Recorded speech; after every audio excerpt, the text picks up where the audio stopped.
Currency లేకపోతే మనిషి జీవించడం చాలా కష్టం. డబ్బుతోనే మనిషి జీవితం ముడిపడి ఉంది. మనందరికీ బాగా తెలిసిందే. ప్రస్తుతం చలామణిలో 10 రూపాయల నోటు దగ్గర నుండి 500 రూపాయల నోటు వరకు కరెన్సీ నోట్లు ఉన్నాయి. ఇవి ప్రతి ఒక్కరూ వారి అవసరాలకు తగ్గట్టుగా ఉపయోగిస్తారు. ఈ నోట్లు ముద్రించడానికి ఇండియన్ గవర్నమెంట్ కి చాలా ఖర్చు అవుతుంది. మన దేశంలో నాణేలు, నోట్లు చలామణిలో ఉన్నాయి.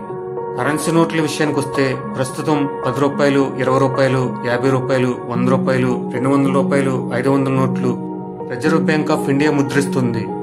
కరెన్సీ నోట్లు ముద్రించడానికి అయ్యే ఖర్చు 5,100 కోట్ల వరకు RBI ఖర్చు చేస్తుంది.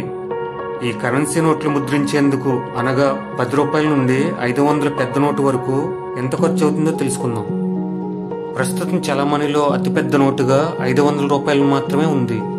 ఒక్క 500 రూపాయల నోటు ముద్రించడానికి రిజర్వ్ బ్యాంక్ కి ₹2.94 ఖర్చు చేస్తుంది. రెండవ అతిపెద్ద నోటు 200 రూపాయలు. ఒక్క నోటు ముద్రించడానికి రిజర్వ్ బ్యాంకు ₹2.93 ఖర్చు అవుతుంది. తరువాత 100 రూపాయలు. ఒక్క నోటు ముద్రించడానికి రిజర్వ్ బ్యాంకు ₹1.70 ఖర్చు చేస్తుంది. నెక్స్ట్ 50 రూపాయల నోటు. ఒక్క నోటు ముద్రించడానికి ₹1.13 ఖర్చు అవుతున్నట్లు RBI గణాంకాలు చెబుతున్నాయి. తరువాత 20 రూపాయలు. ఒక్క నోటు ముద్రించడానికి 95 పైసలు ఖర్చు అవుతున్నట్లు RBI చెబుతుంది. నెక్స్ట్ 10 రూపాయలు. ఒక్క నోటు ముద్రించడానికి 96 పైసలు ఖర్చు అవుతున్నట్లు RBI తెలిపింది. అంటే ఒక్క 10 రూపాయల నోటు ముద్రిస్తే ఇంచుమించు ₹1 ఖర్చు అయిపోతుందన్నమాట. ఈ భారం ఎవరి మీద వేయటం లేదు కానీ తిరిగి మన మీదే RBI వేస్తుంది.